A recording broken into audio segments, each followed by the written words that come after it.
بسم اللہ الرحمن الرحیم۔ کفر بوا کے حوالے سے بات چل رہی تھی، خروج کی کیا شرائط ہیں۔ میں نے 3 شرطیں بتائی تھی، اس میں کفر بوا ہو، قدرت ہو حکومت کو گرانے کی، اور نمبر 3 اس کو آگے چلانے کی بھی صلاحیت ہو۔ اگر گرانے کی قدرت تو ہے لیکن چلانے کی صلاحیت نہیں ہے تو پھر بھی اس کی اجازت نہیں ہوگی، اور اس کی وجہ یہ ہے کہ جتنی بھی اقدامات ہوتے ہیں وہ اپنے مقاصد کے ساتھ مربوط ہوتے ہیں، کہ اس اقدام کا مقصد یہ ہے کہ حکومت گرانا ہو تو اس کا مقصد یہ ہے کہ دوسری حکومت کو لے کر آئیں، اس کو چلائیں۔ اگر حکومت تو گرا دی اور نظام ٹھیک نہیں ہوا، مزید لوگ اس کا شکار ہو گئے، افراتفری کے، انارکی کے، سول نافرمانی کے، تو ظاہر ہے کہ اس کے مقاصد حاصل نہیں ہوں گے۔ اس میں جو آپ کی اسکرین پہ نظر آ رہا ہے پیغام پاکستان، یہ ایک دستاویز ہے جو قرارداد مقاصد کے بعد دوسرا درجہ اس کو حاصل ہے۔ اس میں تمام علماء کرام، مشائخ اور جتنے بھی مفتی حضرات تھے، جتنے بڑے مدارس اور جامعات، ان کے شیخ الحدیث، صدر مفتی، محتمم، نائب محتمم، اور 14-15 جو ہماری خانقاہیں ہیں بڑی، ان سب کے دستخط اس میں موجود ہیں۔ اور اس میں 6 نمبر خاص طور پہ، نمبر 1 جہاد ریاست کی ذمہ داری ہے۔ جہاں ریاست قائم ہو اور انہوں نے اپنے دفاع کے لیے ایک نظم، اجتماعی نظم قائم کر رکھا ہو، اس کے ہوتے ہوئے کسی کو اپنے طور پر جہادی تنظیم، عسکری تنظیم قائم کرنا یہ جائز نہیں ہے۔ اس پر سب حضرات نے دستخط کیے ہیں، صرف جامع رشید کا یہ مسئلہ نہیں ہے، سب نے باقاعدہ اس پہ دستخط کیے ہیں، اور دستخط بھی 1 سال سے زیادہ وقت لگے، پوری ایک مہم چلی ہے دستخطوں کی۔ اور جب یہ دستخط ہو گئے تو بہت سارے مدارس نے اس پہ مسابقت کی کہ یہ ہم نے دستاویز تیار کی تھی، یہ ہماری کوششوں سے پیغام پاکستان بنا ہے۔ وہ کہہ رہے ہیں کہ فلاں مدرسے والے یہ کہہ رہے ہیں اصل میں تو ہماری وجہ سے بنا ہے۔ تو اس کے 10-15 دعوے دار ہیں پیغام پاکستان کے، بس اتنا ہی نہیں ہے، کسی نے دستخط کر کے لوگ اس کو دستخط بھی کرتے ہیں اور ان دستخطوں کو آن بھی کرتے ہیں اور اس کا اعلان بھی کرتے ہیں، اس کا دعویٰ بھی کرتے ہیں کہ اصل پیغام پاکستان تو ہماری تحریک سے شروع ہوا ہے۔ اس میں یہ لکھا ہوا ہے کہ جہاد ریاست کی ذمہ داری ہے، اور ریاست کے ہوتے ہوئے اپنے طور پہ عسکری تنظیم بنانا یا عسکری شروع کرنا وہ جائز نہیں ہے۔ اس کی 3-4 شکلیں شاید آگے آ جائیں گی انشاءاللہ تعالی۔ ایک تو یہ کہ حکومت کی طرف سے، ریاست کی طرف سے ممانعت ہو، کوئی تنظیم عسکری تنظیم نہیں بنا سکتی۔ جیسے پاکستان کا جو آئین ہے، آئین کے ابتدا میں جو، مجھے اس کا آرٹیکل کا نمبر یاد نہیں ہے لیکن ابتدائی طور پہ اس میں لکھا ہوا موجود ہے کہ فوج پاکستان کے علاوہ کسی کو بھی عسکری تنظیم قائم کرنا اپنے طور پہ آزادانہ طور پہ جائز نہیں ہے، یعنی اس کی اجازت نہیں ہے۔ یہ پاکستان کے آئین میں بھی لکھا ہوا ہے اور پیغام پاکستان میں بھی لکھا ہوا ہے۔ اور آگے آپ پڑھ لیں گے کہ ہماری پوری تاریخ، خلافت راشدہ، دور نبوی، اور اس کے بعد جتنی ہماری خلافتیں رہی ہیں، تو جہاں جہاں بھی مسلمانوں کی ریاستیں رہی ہیں، خلافتیں رہی ہیں، وہاں کہیں بھی اس کی مثال موجود نہیں ہے کہ ریاست کے ہوتے ہوئے کوئی عسکری تنظیم کسی نے بنا لی ہو اور وہ ریاست سے آزاد ہو اور جہاں چاہے وہ کارروائی کر دیں، جس پہ چاہے وہ حملہ کر دیں۔ اس کی مثال موجود نہیں ہے۔ اور آگے آپ پڑھ لیں گے کہ جہاد کے لیے اذن امام کی کیا حیثیت ہے۔ تو ایک تو یہ کہ حکومت کی طرف سے، ریاست کی طرف سے ممانعت ہو، دوسری ہے کہ ممانعت نہیں ہے اور اجازت بھی نہیں دی، انہوں نے ممانعت نہیں کی، اجازت بھی نہیں دی، اور انہوں نے خاموشی اختیار کی ہے۔ تو اگر کوئی اس صورت میں کوئی تنظیم قائم کرتا ہے اور ریاست کو علم ہوتا ہے اور وہ اس کو منع نہیں کرتے، تو یہ دلالتاً اجازت میں شامل ہوں گی، دلالتاً اجازت ہوگی۔ تیسری شکل یہ کہ وہ نجی طور پر، اعلان رسمی طور پر نہیں، غیر رسمی طور پر کچھ گروپوں کو وہ کھڑا کریں کسی مصلحت کی خاطر، وہ مصلحت کوئی بھی ہو سکتی ہے، تو اور پھر وہ ان کو سپورٹ کریں یا ان کو اجازت دیں یا ان سے کہیں کہ آپ ہماری طرف سے یہ کام کر سکتے ہیں، تو اس صورت میں ان کے جو اقدامات ہوں گے وہ ریاست ہی کے اقدامات شمار ہوں گے۔ میری بات سمجھ رہے ہیں نا؟ آگے اس میں پھر الگ سے ایک بحث ہوگی کہ اگر غیر رسمی طور پر آپ عسکری تنظیمیں کھڑی کر رہے ہیں تو کیا اس میں جو ملکوں سے ہمارے معاہدے ہوتے ہیں یہ اس معاہدے کے خلاف نہیں ہے؟ اس میں ہم بعد میں ایک بحث آئے گی، اس میں کر لیں گے انشاءاللہ اس کو۔ نمبر 2، قانون ہاتھ میں لینے کی اجازت نہیں۔ اس پر بھی سب نے اتفاق کیا ہے کہ کوئی بھی منکر ہو، ایسے غلط کام ہو رہا ہو تو حکومت کو یہ کہنا کہ اس پہ پابندی لگائیں، اس پہ کارروائی کریں، اس میں اقدامات لیں، اس کے نوٹس لیں، اس کے لیے عدالت میں جانا، تھانہ کچہری میں جانا، میڈیا استعمال کرنا، لوگوں سے ملاقاتیں کرنا، جو ذمہ دار لوگ ہیں ان کو جا کر ان کی شکایتیں لگانا، یہ سب چیزیں کرنی چاہیے، لیکن خود قانون ہاتھ میں لے کر اس پہ کارروائی کرنا اس کی اجازت نہیں ہے۔ نمبر 3، مسلح تحریک چلانا خروج اور بغاوت۔ اس پر بھی صراحتاً اس پیغام پاکستان میں لکھا ہوا ہے، اور اس میں خیبر پختونخوا کے جتنے بڑے بڑے علماء ہیں، چاہے وہ اکوڑا خٹک کے حضرات ہوں، چاہے وہ جامعہ عثمانیہ والے ہوں، چاہے وہ درویش مسجد والے ہوں، چاہے وہ کوہاٹ والے ہوں، چاہے وہ ہزارہ اور مالاکنڈ والے ہوں، گلگت، سب نے دستخط کیے ہوئے ہیں اس کے۔ میری بات سمجھ رہے ہیں نا؟ یہ جو تاثر دیا جاتا ہے کہ جامع ترشید نے اکیلے شروع کیا ہوا اپنے اکابر کے خلاف ہے، تو میں یہ بتا رہا ہوں کہ اگر یہ غلط ہے، دستخط کیوں کیا آپ نے اس میں؟ اگر آپ یہ کہتے ہیں کہ دستخط کیے تھے مصلحت کی خاطر یا خوف کی وجہ سے کہ حکومت کی مخالف نہ ہو جائے یا ان کو پتہ نہ چل جائے، تو اتنے بڑے پیمانے پر غلط بیانی کرنا، غلط فتویٰ دینا، شریعت کے غلط مسئلے بتانا، جس میں 5000 اور 6000 علماء کے دستخط ہوں، یہ جائز ہوگا؟ اگر یہ جائز ہے، پھر حکومت نے جو کچھ کرتی ہیں بیرونی پریشر پہ، وہ بھی جائز ہوگا۔ حکومت نے جو کچھ کرتی ہے ان پر بھی پریشر ہوتا ہے نا، کبھی امریکہ کا، کبھی یورپ کا، تو اس پریشر میں آگر بہت سارے غلط کام کرتے ہیں۔ تو اگر اتنے بڑے پیمانے پر اگر ہم غلط بیانی کریں گے کہ آپ اس کو جہاد سمجھتے ہیں، لیکن دستخط کر رہے ہیں اس پر کہ یہ حرام ہے، خروج ہے، بغاوت ہے، اور یہ لوگ باغی ہیں، ان پہ باغیوں کے احکام جاری ہوں گے، تو اس میں آپ اندازہ لگا سکتے ہیں کہ ہم اخلاقی لحاظ سے، شرعی لحاظ سے، استقامت و جرت کے لحاظ سے ہم کہاں کھڑے ہوئے۔ یہ سارے وہ دستخط ہیں بڑے بڑے حضرات کے، جس میں میرے خیال کافی ہے، دوبارہ چلیں واپس وہاں۔ تو اس پہ آپ اندازہ لگائیں کہ یہ مسئلہ ایسے ہی ہے، اور ان حالات میں جو نوجوان اپنی جانیں دے رہے ہیں، تو ایک خروج کے ساتھ، یہ جاہلیت کی موت ہے، شہادت نہیں ہے، یاد رکھیے۔ کسی کی آخرت برباد کر دینا، اندر سے یہ فتوی دینا کہ ٹھیک ہے اور باہر سے لکھنا کہ ٹھیک نہیں، حرام ہے، کتنا بڑا جرم ہے، میں سمجھتا ہوں اس کی شرن کو۔ آپ خاموش ہو جائیں، زیادہ سے زیادہ آپ کو یہ کہ اگر آپ کو لگتا ہے، لیکن یہ تو غلط ہے کہ آپ دنیا کے سامنے اس پہ مسابقہ کر رہے ہیں کہ نہیں، میں نے ہی پیغام پاکستان کو ایجاد کیا تھا اور میری تحریک پر ہوا تھا۔ نمبر 4، نفاذ شریعت کے لیے ہتھیار اٹھانا جائز نہیں ہے۔ اس میں بھی لکھا ہے کہ نفاذ شریعت کے لیے پرامن جد و جہد کرنا، اور اس کے لیے بہت سارے طریقے اس میں بھی لکھے ہیں، ترغیب بھی لکھی ہے کہ پاکستان اسلام کے نام پہ بنا تھا، اسلامی قانون کے لیے کوشش کرنا، آئین کی تنفیذ کے لیے کوشش کرنا، تحریک چلانا، پرامن طریقے اختیار کرنا، یہ سب چیزیں واجب ہیں، ضروری ہیں۔ نہیں کریں گے تو گناہگار ہوں گے۔ حکومت اگر نہیں کرے گی تو وہ فاسق ہوگی، گناہگار ہوگی، مرتکب کبیرہ ہوگی۔ ہم اگر نہیں کریں گے تو ہم بھی مرتکب کبیرہ اور گناہگار اور فاسق ہوں گے، لیکن ہتھیار اٹھانا اس کی اجازت نہیں۔ نمبر 5، افواج پاکستان سے لڑنے والے باغی اور خوارج۔ حضرت شیخ الاسلام دامت برکاتہم کی جو تحریر ہے اس پیغام پاکستان میں، اس کے الفاظ ہیں جو میں آپ کو پڑھ کے سنا رہا ہوں۔ فرقہ وارانہ کشیدگی ختم کرنے کے لیے مقدسات کا ادب کرنا سب پر لازم ہے۔ تو یہ 6 نمبر میں نے کہا آپ کو بتا دوں، جیسے تبلیغی جماعت کے 6 نمبر ہیں، تو پیغام پاکستان کے بھی 6 نمبر ہیں۔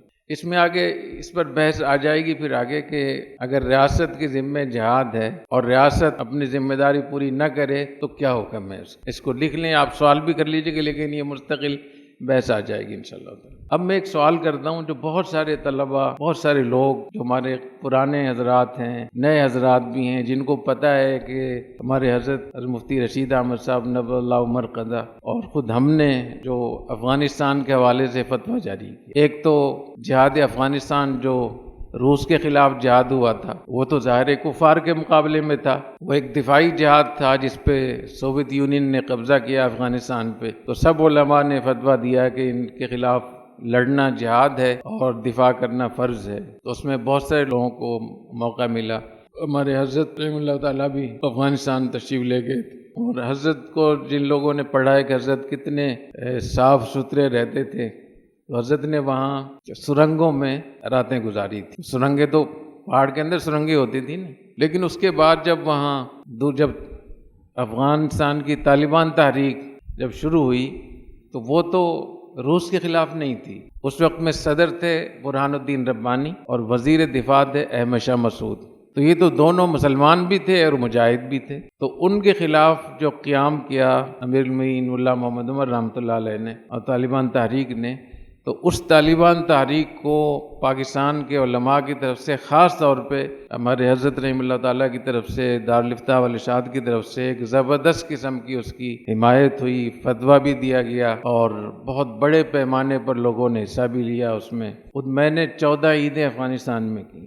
7 سالوں میں کوئی عید میں نے اپنے بچوں کے ساتھ نہیں کی، اور افغانستان کے تمام صوبے میں نے دیکھے، جتنے بھی صوبے تھے سوائے بدخشان کے اور صوبہ غور کے. یہ 2 صوبے رہ گئے، باقی تمام صوبوں میں میرا جانا ہوا الحمدللہ. 1 مہینہ 2 مہینے میں وہاں رہتا تھا. پھر وہاں جو رفائی کام ہوئے وہ اتنے بڑے پیمانے پر ہوئے کہ اس زمانے میں 4 سال میں 10 ارب روپے کے رفائی خدمات ہوئی. 4 سالوں میں 10 ارب روپے، جس کا آڈٹ ہوا. 3 لاکھ لوگوں کو روزانہ پکی پکائی روٹی فراہم کرنا. وہاں بہت بڑے پیمانے پہ اسپتال قائم کیے گئے تھے، اور بھی بہت سارے کام ہو رہے تھے، بیواؤں کے لیے، یتیموں کے لیے، مساکین کے لیے، غریبوں کے لیے. تو اتنی بڑی جو امداد تھی، جو حوصلہ افزائی تھی، جو فتویٰ تھا، تو یہ کس بنیاد پہ تھا؟ تو اس کا جواب یہ ہے کہ طالبان تحریک کی جو قیام تھا وہ اسلامی حکومت کے مقابلے میں نہیں تھا، بلکہ وہاں فتنہ آ گیا تھا. جس فتنے کا ذکر اس میں آیا ہے نا کہ تیسری شرط یہ ہے کہ فتنے کا خوف نہ ہو. تو حقیقت یہ کہ وہاں حکومت ختم ہو گئی تھی اور سینکڑوں حکومتیں قائم ہو گئی تھی، اور جان مال عزت کچھ بھی محفوظ نہیں تھی کسی بھی علاقے میں. خود جو کابل تھا وہ 5 حکومتوں میں تقسیم تھا. جب یہاں سے آپ جاتے تھے تورخم پہ، تو تورخم سے لے کر اور جال آباد تک وہاں ایک کمانڈر کی حکومت تھی، اس کی پرچی چلتی تھی. پھر جال آباد میں جاتے تھے، وہاں شورا کی پرچی چلتی تھی. اس کے بعد پھر کمانڈر چمن، کمانڈر قلم، کمانڈر زرداد. جال آباد کی شورا جس کی سربراہی مولانا یونس خالد صاحب کے پاس تھی، تو وہاں ایک امن تھا شہر کے اندر، لیکن باقی پورا جو علاقہ تھا، پھر سروبی جو تھا وہ حکمتیار کے ہاتھوں میں تھا، پھر ماہی پر احمد شاہ مسعود کے ہاتھ میں تھا. میں وہ راستہ بتا رہا ہوں جو جال آباد سے کابل کو جاتا ہے. اس کے بعد جب ماہی پر کا علاقہ ختم ہوتا ہے تو نیچے وہاں کمانڈر دین محمد تھے، کمانڈر محمد صدیق، وہ مولانا نبی محمدی کے کمانڈر تھے، ان کی پرچی چلتی تھی. یعنی جب یہاں سے کوئی آدمی جاتا تھا تو ویزا افغانستان کا نہیں چلتا تھا، اس کمانڈر کا ویزا چلتا تھا. وہ جو پرچی دیتا تھا پیسے لے کے، اس کو لے کے پھر آگے، اور اس کو لے کر پھر آگے. تو یہ جو پل چرخی کا علاقہ ہے، یہ کمانڈر صدیق اللہ جو تھا اس کے ہاتھ میں تھا. اس کے بعد پھر جو فیکٹریوں کا علاقہ آتا ہے، پھر بگرام کو جو سڑک جاتی ہے، یہ گلم جم کے پاس رشید دوستم کے جو کمیونسٹ لوگ تھے ان کے پاس تھا. پھر وسطی کابل یہ احمد شاہ مسعود اور ربانی کے پاس تھا. پھر جو مغربی سطح کابل کا پغمان کا وہ سیاف کے پاس تھا. پھر جنوب مغربی علاقہ حزب وحدت شیعوں کے پاس تھا، اور جنوب کا علاقہ حکمتیار کے پاس تھا. یہ ایک ہی سڑک پہ اتنی حکومتیں تھیں. اور قندھار اور میں تو کوئی حال ہی نہیں تھا، وہاں تو اتنی افراتفری تھی کہ ایسے مظالم وہاں ہوتے تھے. لڑکوں کی آپس میں شادی ہوتی تھی، باقاعدہ اس کے لیے تقریبات ہوتی تھی، اور اتنا ظلم ہوتا تھا کہ ایک مرتبہ ایک قندھار میں خاتون کو درد ذیل تھا، اس کی ڈلیوری کا مسئلہ تھا زچگی کا، تو وہ وہاں سے لے کر آئے. تو اسپین بول تک جو ضلع تھا چمن کے پاس، وہاں کا جو کمانڈر تھا وہ اتنا ظالم تھا، اور انہوں نے کہا کہاں جا رہے ہیں؟ تو انہوں نے کہا کہ چمن جا رہے ہیں، اس کو زچگی کا مسئلہ ہے اس کا. تو اس نے کہا کہ میں نے آج تک بچہ پیدا ہوتے ہوئے نہیں دیکھا میں نے، تو میں یہ منظر خود اپنی آنکھوں سے دیکھنا چاہتا ہوں. تو اس بیچاری کو وہاں سے گھسیٹا اس نے، اور اپنے وہاں اطاق میں لا کر پورا اس کو وہ کیا، اور پورا دیکھتا رہا کہ بچہ کیسے پیدا ہو. ایسے ظالم اکٹھے ہو گئے. تو اس وقت میں جو ملا صاحب کا قیام تھا وہ حکومت اسلامی خلاف بغاوت نہیں تھی، بلکہ جو حکومت خراب ہو گئی تھی اس کو ٹھیک کرنے کے لیے ایک آپ کا قدم تھا. اور جیسے میں نے پہلے بتایا کہ اگر کوئی شخص یہ سمجھتا ہو دارالحرب میں رہتے ہوئے، دارالکفر میں رہتے ہوئے، کہ وہ دارالکفر کو دارالاسلام میں تبدیل کر سکتا ہے، تو اس کے لیے ہجرت کرنا جائز نہیں ہوگا، بلکہ وہیں وہ اپنا کام کرے. تو ملا صاحب جو تھے وہ سنگ حصار ایک علاقہ ہے. جب آپ قندھار سے آپ آگے جاتے ہیں تو تقریباً کوئی 20 کلومیٹر بعد، 20-22 کلومیٹر بعد سنگ حصار ایک بستی ہے. اس میں ملا صاحب نے اپنا ایک مدرسہ بنایا ہوا تھا، اور یہ خود بھی طالب علم تھے. افغانستان کی وہاں کی جو زبان ہے، جو کلچر ہے، افغانستان میں ملا اور مولوی کا الگ الگ اصطلاح ہے۔ ملا کا مطلب طالب علم، ملا کا معنی طالب علم، اور مولوی کا معنی جو فارغ التحصیل۔ ملا محمد عمر، ملا فلاں، جتنے بھی یہ ملا تھے سارے طلبہ تھے۔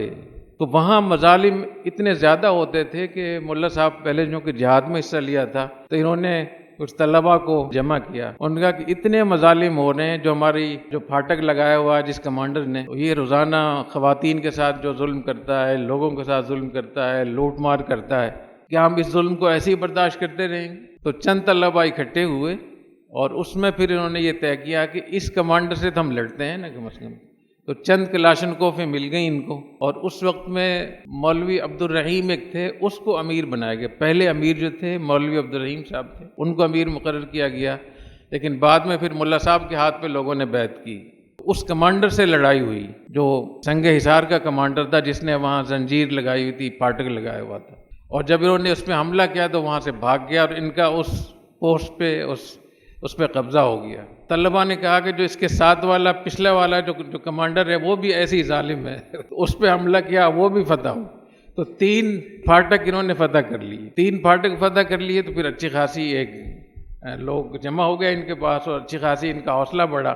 تو جو طلبہ وہاں سنگ حصار مدرسے میں پڑھتے تھے، اس میں ایک طالب علم نے کہا ملا صاحب سے کہ ہمارے یہاں اسپین بولدک میں جو پولیسوال ہے وہ بہت ظالم ہے، تو اور وہ ایسے ایسے کام کرتا ہے جیسے میں نے بتایا نا زچگی وغیرہ کے۔ تو انہوں نے مشورہ کیا کہ اب ہمیں بولدک پہ جا کے اس پہ حملہ کرنا چاہیے، اتنے ظالم آدمی کچھ عورتوں کے ساتھ کھیلتا ہے، اور لیکن بیچ میں قندھار پڑتا تھا۔ جب ہم یہاں سے کوئٹہ جاتے ہیں نا، تو کوئٹہ سے آگے چمن، چمن سے آگے ویش جہاں بارڈر آتی ہے نا، ویش سے آگے اسپین بولدک ایک لسوالی آتی ہے، پھر تختہ پل آتا ہے، پھر ایئرپورٹ آتا ہے قندھار کا، اور اس کے بعد قندھار شہر آتا ہے۔ پھر قندھار شہر سے جب ہم آگے ہرات روڈ پہ جاتے ہیں تو وہاں باغ پل، اور باغ پل کے بعد پھر 10-12 کلومیٹر کے بعد سنگ حصار کا علاقہ ہے۔ تو 3 جو زنجیریں تھیں وہ سنگ حصار پہ تھیں، اور اس کے بعد پھر ان کو ادھر آنا تھا پاکستان کی طرف۔ یعنی جب سنگ حصار سے آپ چلیں گے، پہلے قندھار شہر آئے گا، پھر ایئرپورٹ آئے گا، پھر تختہ پل آئے گا، پھر اسپین بولدک آئے گا، پھر ویش آئے گا، پھر چمن اور کوئٹہ۔ سمجھ گئے نا؟ یہ بہت دلچسپ کہانی ہے، اس لیے میں آپ کو تفصیل سے بتا رہا ہوں۔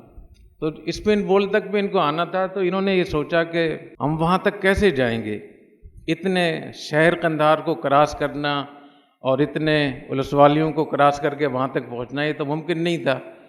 انہوں نے ایک ٹرک جو ہے وہ کرائے پہ لیا، اور ٹرک کے باہر جو ہے نا وہ چٹائیاں باندھ دیں وہ اوپر، اور حاجی بشر وہاں ایک تھے، تو انہوں نے ان کو کچھ پیسے وغیرہ بھی دے دیے۔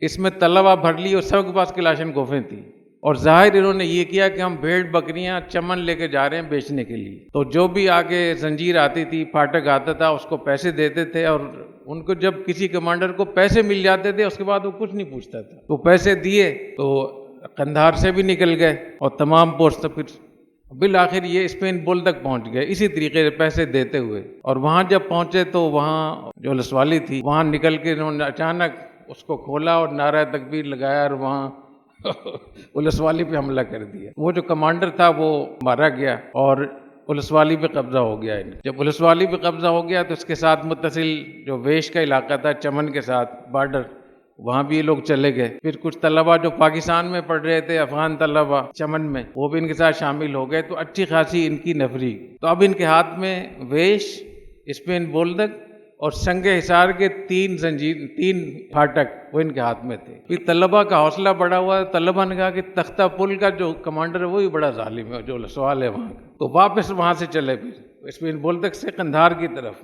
پھر انہوں نے وہاں تختہ پل پہ حملہ کیا، وہ تختہ پل والے وہاں سے بھاگ گئے، اور وہ لسوالی بھی ان کے ہاتھ میں آ گئی۔ پھر وہاں ایک کمانڈر تھا، بڑا مشہور کمانڈر تھا، وہ کمیونسٹ بھی تھا، جو ایئرپورٹ کے علاقے کا کمانڈر وہی تھا۔ ایئرپورٹ جو تھا قندھار کا ایئرپورٹ ایک کمانڈر کے ہاتھ میں تھا، تو وہ شلمبے جانتے، شلمبے لسی، وہ لسی لینے کے لیے بھی وہ ہیلی کاپٹر میں جاتا تھا، اتنی عیاشی تھی اس کی۔ تو اس پہ انہوں نے جب حملہ کیا تو وہ کمانڈر تھا وہ بھی مارا گیا، اور وہ چونکہ پیسے بہت زیادہ لیتا تھا تو انہوں نے وہاں لٹکا دیا اس کو سولی پہ، اور اس کے منہ میں کچھ وہ پیسے بھی ڈال دیے انہوں نے۔ جب قندھار کے لوگوں نے دیکھا، جو قندھار کا جو گورنر تھا جو وہاں قندھار میں حکومت تھی، انہوں نے دیکھا کہ سنگ حصار کے بھی 3 کمانڈر وہ بھاگ گئے ہیں، اس پہ ان کا طالبان کا قبضہ ہو گیا ہے، اور ادھر ولسوالی، تختہ پل اور بولدک اس پر بھی قبضہ ہو گیا ہے، بارڈر پر بھی قبضہ ہو گیا ہے، اور اب ایئرپورٹ پر بھی قبضہ ہو گیا، تو قندھار والے ویسے ہی بھاگ گئے وہاں سے۔ تو اس طریقے سے قندھار بھی فتح ہو گیا۔ جب یہ قندھار میں داخل ہوئے تو لوگوں نے بہت خوشیاں منائی کہ طالبان آ گئے اور ان کی وجہ سے امن قائم ہو گیا۔ تو پھر سنگ حصار سے پاکستان تک، چمن تک کا پورا علاقہ ملا صاحب کے ہاتھ میں آ گیا۔ تو وہاں انہوں نے ایسا امن قائم کیا کہ جو لوگ رات دن پریشان تھے، انہوں نے ایک ایسا منظر دیکھا کہ پورے شہر میں کوئی چوری نہیں ہے، کوئی ڈکیتی نہیں ہے، کوئی قتل و غارت کی نہیں ہے۔ آپ حیران ہوں گے کہ جس دن ملا صاحب نے قندھار پہ قبضہ کیا، جہاں روزانہ سینکڑوں لوگ قتل ہوتے تھے، تو 3 سال تک ایک بھی بندہ قتل نہیں ہوا وہاں۔ 3 سال تک ایک آدمی بھی صوبہ قندھار میں، ولایت قندھار میں قتل نہیں ہوا۔ تو پھر زابل، قریب متصل زابل کا صوبہ ہے، تو زابل کے جو وہاں کے لوگ تھے، وہاں کے علماء، وہ پورا وفد لے کر آئے طالبان کے پاس کہ جیسے آپ لوگوں نے یہاں امن قائم کیا ہے، آپ ہمارے صوبے میں بھی آ جائیں۔ تو پھر یہ طالبان وہاں بھی گئے۔ جب وہاں پہنچے تو وہاں کے جو مقامی لوگ تھے، انہوں نے قرآن مجید گلے میں ڈالا اور ہار لے کر ان کے گلے میں ہاتھ ڈالے، تو صوبہ زابل بھی ان کے ہاتھ میں آ گیا۔ پھر ہلمند کے صوبے سے بھی وفد آ گیا۔ افغانستان کا سب سے بڑا صوبہ ہلمند ہے، تو پھر ہلمند بھی طالبان چلے گئے، تو ہلمند پر بھی طالبان کا قبضہ ہو گیا۔ وہاں بھی تشکیلات کرتی ہیں، یہ اولسوال ہے، یہ ماندان ہے، اور یہ فلاں ہے، یہ فلاں ہے۔ پھر نیمروز کے لوگ بھی آ گئے، تو نیمروز، ہلمند، قندھار اور زابل، اس کے ساتھ پھر غزنی کے لوگ تھے، تو غزنی میں کے لوگ بھی اسی طریقے سے آئے۔ یہ جو 6-7 بڑے صوبے تھے، یہ ملا صاحب کے ہاتھ میں آ گئے۔ جب یہ ملا صاحب کے ہاتھ میں آ گئے تو آپ حیران ہوں گے کہ شروع میں برہان الدین ربانی نے ان کے طالبان نے جا کر ان سے بات چیت کی کہ یہاں بدامنی بہت ہے، تو ہم کچھ ٹھیک کرنا چاہتے ہیں، تو انہوں نے پیسے بھی دیے۔ احمد شاہ مسعود اور ربانی نے ملا صاحب کو پیسے بھی دیے کہ ہماری طرف سے بھی آپ کو یہ اس کو ٹھیک کرنا چاہیے۔ جب یہ غزنی ان کے ہاتھ میں آیا تو پھر جنگ شروع ہوئی۔ پھر اسماعیل خان نے ہرات سے حملہ کیا، اور جب ہرات سے حملہ کیا تو اسماعیل خان کے پاس ایک منظم فوج تھی باقاعدہ ان کے، اور 5 صوبے تھے ان کے ہاتھ میں۔ اس میں نیمروز تھا، فرا، ہرات، باد غیث، اور ایک اور صوبہ تھا میرے خیال روزگان تھا، ایک صوبہ تھا، تو 5 صوبے تھے ان کے۔ جب انہوں نے حملہ کیا تو حملہ اتنا شدید تھا، یہ میں آپ کو بھی ایک واقعہ بیچ میں سنا رہا ہوں افغانستان کا کہ کیسے کیسے واقعات ہوئے۔ تو بیشتر طالبان قندھار چھوڑ کے چمن آ گئے، اور وہ قندھار تک پہنچ گئے۔ قندھار جب آپ نکلتے ہیں تو باغ پل سے آگے جو نہر ہے، اس نہر تک ان کے وہ لوگ پہنچ گئے تھے، اور بہت سارے لوگ کمزور دل کے تھے، قندھار چھوڑ کے پاکستان آگے کب افغانستان ختم ہوگا۔ تو ہم چونکہ اس میں بہت دلچسپی بھی رکھتے تھے اور ہمارے شاگرد بھی وہاں تھے، تو بڑی اس پہ پریشانی ہوئی کہ ایک نوزائیدہ ایک اسلامی نظام قائم ہو رہا ہے اور وہ کس طریقے سے ختم ہو جائے گا۔ تو حضرت مفتی نظام الدین شامزی صاحب رحمۃ اللہ علیہ، ان سے میں نے درخواست کی کہ اس وقت قندھار میں بڑا سخت مرحلہ ہے، تو اگر ایسا ہو جائے کہ آپ چند حضرات کے ساتھ وہاں چلے جائیں تو طالبان کو یہ ہوگا کہ جب پاکستان کے علماء یہاں آ رہے ہیں تو ہمارے لیے وہاں بھاگنا اور چھوڑنا کیسے درست ہوگا۔ تو میں نے اپنے والد صاحب کو، میرے والد صاحب مولانا مسعود اظہر صاحب کے والد صاحب مفتی نظام الدین شامزی صاحب، اور مولانا فضل محمد صاحب، اور مولانا عبد الجبار صاحب، اور مولانا عبد الحلیم صاحب، والی لطف اللہ کے والد صاحب، ان کو ہم نے ہنگامی طور پہ یہاں سے بھیجا کہ آپ وہاں قندھار میں جائیں، ان سے کہیں کہ ہم آئے ہیں یہاں جان دینے کے لیے، آپ کیوں یہاں سے جا رہے ہیں۔ تو جب یہ یہاں سے وہاں گئے تو ان کو حوصلہ ہوا، ملا صاحب کو بھی بہت حوصلہ ہوا، اور وہ دوبارہ سے اکٹھے ہو گئے۔ تو حوصلہ افزائی کا اتنا بڑا اثر ہوتا ہے کہ جو لوگ وہاں سے نکل رہے تھے اور ذہنی طور پر شکست قبول کر چکے تھے، وہ الحمدللہ وہاں ڈٹ گئے۔ اور پھر اس کے بعد پھر اتنا زبردست انہوں نے جوابی کارروائی کی کہ ایک حملے میں نیمروز بھی، ہلمند بھی، فرا بھی، ہرات بھی، باد غیث بھی، 5 صوبے ان کے ہاتھ میں آ گئے۔ تو اب ان کے ہاتھ میں کتنے صوبے تھے؟ باد غیث، ہرات، فرا، نیمروز، روزگان، ہلمند، قندھار، زابل، غزنی۔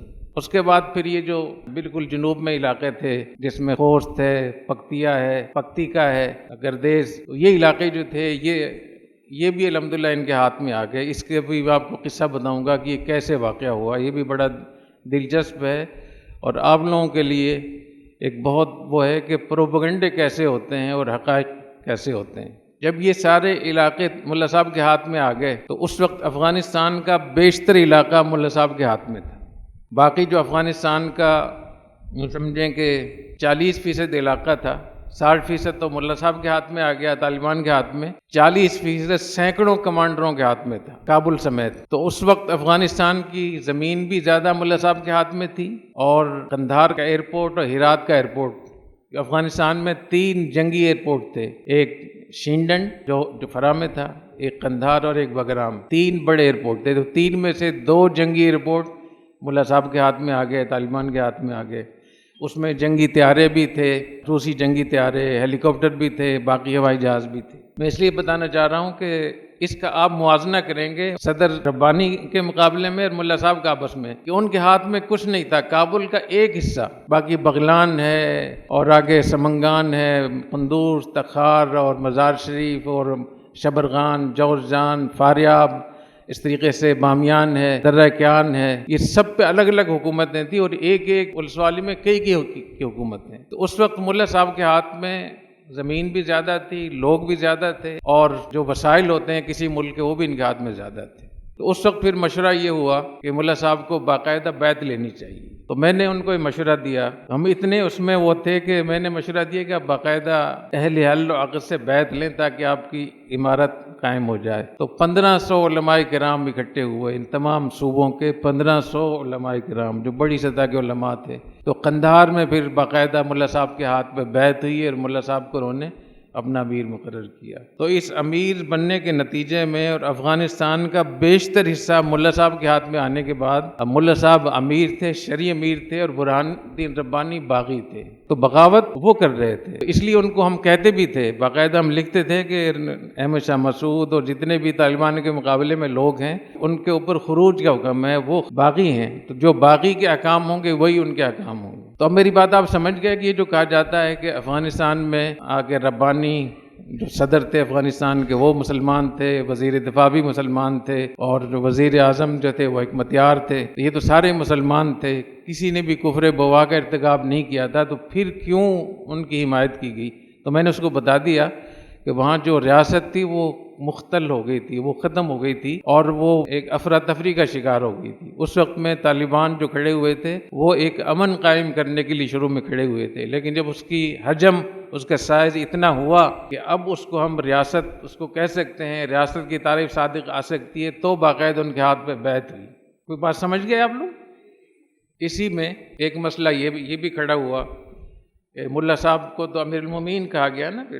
اور اس زمانے میں ایک کتاب لکھی گئی تھی اطاعت امیر. افغانستان میں جو طالبان کے جو طلبہ تھے یہ تمام تنظیموں کے لوگ تھے. اس میں حزب اسلامی حکمت یار، حزب اسلامی یونس خالص، حرکت انقلاب اسلامی اور جمعیت اسلامی اور مجددی کے لوگ تھے. یہ سارے مختلف تنظیموں کے طلبہ اکٹھے ہوئے تھے. تو اس کا اندیشہ تھا کہ ملا صاحب کی جو عمارت ہے، جو ان کی جماعت جو حدیث میں آتا ہے، ایسا نہ ہو کہ ان کے آپس میں اختلافات ہوں اور تنظیمیں ان کے اندر. تو پھر اس کی امیر المومنین کے لفظ اس لیے بنایا گیا تاکہ لوگ اس کو شرعی امیر سمجھیں اور اس کی اطاعت کریں اور اس کی مخالفت کرنے کو بغاوت سمجھیں. تو پھر اس پہ ایک کتاب لکھی. میرے اپنی زندگی کی 2-3 کتابیں ایسی ہیں جو ایک رات میں لکھی گئی ہیں. تو وہ جو کتاب ہے اطاعت امیر، وہ ایک رات میں عشاء کے بعد شروع کی، فجر سے پہلے وہ کتاب پوری ختم ہوگی. اس میں احادیث ہیں بہت، اور اس زمانے میں یہ انٹرنیٹ بھی نہیں تھا، شیخ گوگل بھی نہیں تھا. تو خود کتابوں کو دیکھ کر مطالعہ کر کے احادیث کو نکالنا ایک معمولی کام نہیں تھا. پھر اس اطاعت امیر کتاب کو پشتو میں ترجمہ کروایا اور 10 لاکھ چھپوایا. اس کو 10 لاکھ کتابیں اس زمانے میں چھپوانا.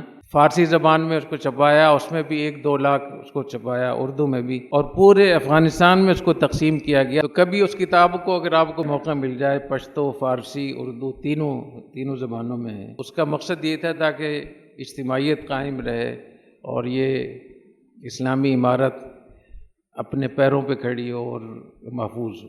ایک واقعہ اور بھی سنا دوں. یہ جو قندھار پہ حملہ ہوا تھا نا رات کی طرف سے، تو اسماعیل خان جو تھا، کمانڈر اسماعیل خان ربانی کا کمانڈر تھا، 5 صوبوں کا ذمہ دار تھا. 5 صوبوں کا جو بڑا ہوتا ہے وہاں، کئی صوبوں کا جو والی ہوتا ہے جسے آپ لوگ گورنر کہتے ہیں، ایک 4-5 صوبوں کا اجتماعی ذمہ دار ہوتا ہے، اس کو افغانستان کے اصطلاح میں رئیس تنظیمہ کہتے ہیں۔ تو جو اسماعیل خان تھا وہ رئیس تنظیمہ بھی تھا۔ ان کے پاس جنگی طیارے تھے اور باقاعدہ روسی طیارے تھے جو فعال تھے۔ طالبان کے پاس جو جنگی طیارے تھے ان میں چونکہ ان کے پاس کوئی ماہر بھی نہیں تھا تو یہ کوشش کرتے رہے کچھ لوگوں کو بلا کر کے ان میں کوئی جنگی طیارہ، تو ایک جنگی طیارہ جو تھا وہ نسبتاً ٹھیک تھا لیکن اس کی بیٹری نہیں تھی۔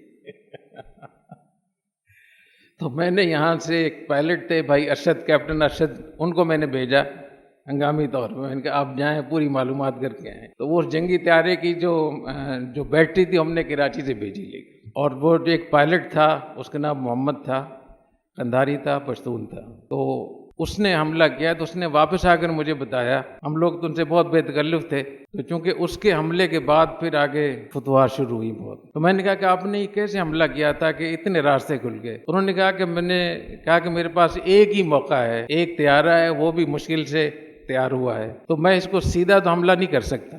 تو میں نے یہ کیا کہ قندھار سے میں پاکستان کی بارڈر پہ آیا، بارڈر سے پھر میں ہلمند میں داخل ہوا، ہلمند سے پھر نیمروز میں داخل ہوا، اور نیمروز سے فرا میں داخل ہوا، بالکل پیچھے، اور وہاں سے پھر آگے میں نے اڑان لی قندھار کی طرف۔ تو انہوں نے یہ سمجھا کہ اسماعیل خان کا ہوائی جہاز ہے، ادھر سے بالکل پیچھے سے نا وہاں، تو میں نے بالکل قریب آ کر صحیح نشانے لیے جہاں جہاں میں نشانے لے سکتا تھا۔ میرے خیال اتنا کافی ہے۔ تو میں ایک بات یہ بتانا چاہ رہا ہوں کہ جامعۃ الرشید کو، دارالفتاح کو جب بھی کہیں آپ حوالہ دیں، اس پہ اشکال کریں، پوچھ ضرور لیں۔ میں آپ سے وعدہ کرتا ہوں کہ جہاں ہم سے غلطی ہمیں محسوس ہوگی ہم بتا دیں گے کہ یہ غلط تھا۔ جیسے میں نے پہلے بتایا نا آپ کو، اسکول کے بارے میں ہم پہلے یہ فتویٰ دیتے تھے، پھر بعد میں یہاں تک پہنچ گیا۔ رفاہی کاموں کے بارے میں پہلے ہمارا یہ فتویٰ تھا کہ یہ علماء کا اس میں شریک ہونا جائز نہیں ہے، پھر بعد میں کیسے رفاہی کام کیے۔ جہاد کے بارے میں حضرت نے اپنے مواعظ میں لکھا ہوا ہے کہ طالب علموں کے لیے اور علماء کے لیے جہاد میں جانا جائز نہیں، یہ ابھی بھی اس میں لکھا ہوا ہے، آپ کہیں اس میں پڑھ لیں گے۔ لیکن بعد میں حضرت نے کہا کہ جو بھی طالب علم ہے اس کی طالب علمی اور استاذ کی استاذی اس وقت تک قبول نہیں ہوگی جب تک وہ جہاد میں حصہ نہیں لے گا۔ تو کس چیز کا فرق ہے؟ حالات کا علم۔ جیسے جیسے آپ کے حالات کا علم ہوتا چلا جائے گا ویسے ویسے آپ کے ذہن میں جو موقف ہے، نظریہ ہے، وہ تبدیل ہوتا چل جائے گا، کیونکہ دین نظام حیات ہے، نظام فطرت ہے، تو حالات کے تبدیل ہونے سے احکام بھی تبدیل ہوتے ہیں۔ پہلے تو احمد شاہ مسعود کی حکومت تھی، ملا صاحب تو بعد میں اٹھے تھے، تو پھر احمد شاہ مسعود پر باقی اس لیے کہ ان کی حکومت تو ختم ہو گئی تھی، یہی تو میں بتا رہا ہوں کہ جب کسی کا قبضہ نہ رہے اور مختلف لوگ اس پہ قابض ہو جائیں، اپنی حکومت اپنا وہ جاری کر دیں، تو حکومت تو ختم۔ کیوں؟ حکومت صرف نام کا نام تو نہیں ہے، حکومت کے لیے ضروری ہے کہ قوت نافذہ بھی ان کے پاس ہو۔ اگر کسی بھی حکومت کی قوت نافذہ نہیں رہی، اس کی ریٹ ختم ہو گئی ہے اور لوگ کسی کے پابند نہیں رہے، تو وہ تو انارکی پھیل جاتی ہے نا۔ اسی کو تو میں کہہ رہا ہوں کہ حکومت ختم۔ اگر حکومت ان کی ہوتی، ان کے پاس قوت نافذہ ہوتی، ان کے اختیارات ہوتے، قدرت و طاقت ہوتی، تو وہ پھر یہ لوگ باقی ہوتے۔ اگر یہ سبحانک اللہم و بحمدک اشہد ان لا الہ الا انت استغفرک۔